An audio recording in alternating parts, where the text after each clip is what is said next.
जब आप एक तिहाई की बात कर रहे हैं तो गिनती की बात कर रहे हैं आप, और सेंसस से आपको गिनती मिलती है। आप 2011 का सेंसस मान करके आप देना चाहते हो, आप सेंसस के बाद क्यों नहीं देना चाहते हैं? और लागू कब होगा? लागू 29 के में होगा जाकर के। तो ये जल्दीबाजी में और महिलाओं के साथ न्याय नहीं कर रहे हैं। हेमंता बिश्व शर्मा, राजस्थान में क्या संभावना है आपकी पार्टी की? पहले तो उत्तर प्रदेश में बीजेपी को हराएंगे, फिर राजस्थान आएंगे। हेमंता पंजाब में काफी संख्या में वोट डाले गए उत्तर प्रदेश में। ये देखिए, आप बंगाल देखिए ना, क्या किया बंगाल में। बंगाल में कितने बड़े पैमाने पर और चिन्हित करके, ये देख करके कि किस बूथ पर बीजेपी हारती है, उसी पे दूसरी पार्टी के वोट कटवा दिए।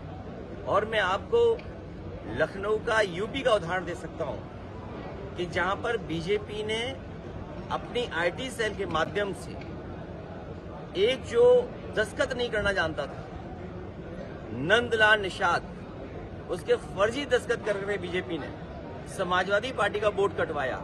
और ये जब जानकारी हम लोगों ने सामने लाने का काम किया, अभी तक किसी अधिकारी पर कार्रवाई नहीं की। ये कार्रवाई इसलिए नहीं हो रही है क्योंकि चुनाव आयोग कार्रवाई नहीं करना चाहता है। चुनाव आयोग बीजेपी के सहारे पे काम कर रहा है। और ये एक उदाहरण नहीं है, पूरे उत्तर प्रदेश के जितने बाई इलेक्शन हुए उसमें भारतीय जनता पार्टी के इशारे पे इलेक्शन कमीशन ने काम। जब आप एक तिहाई की बात कर रहे हैं तो गिनती की बात कर रहे हैं आप, और सेंसस से आपको गिनती मिलती है। आप 2011 का सेंसस मान करके आप देना चाहते हो, आप सेंसस के बाद क्यों नहीं देना चाहते हैं?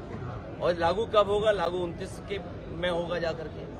तो ये जल्दीबाजी में और महिलाओं के साथ न्याय नहीं कर रहे हैं। हेमंता बिश्व शर्मा, राजस्थान में क्या संभावना है आपकी पार्टी की? पहले तो उत्तर प्रदेश में बीजेपी को हराएंगे, फिर राजस्थान आएंगे। हेमंता पंजाब में काफी संख्या में वोट डाले गए उत्तर प्रदेश में। ये देखिए, आप बंगाल देखिए ना, क्या किया बंगाल में। बंगाल में कितने बड़े पैमाने पर और चिन्हित करके, ये देख करके कि किस बूथ पर बीजेपी हारती है, उसी पे दूसरी पार्टी के वोट कटवा दिए।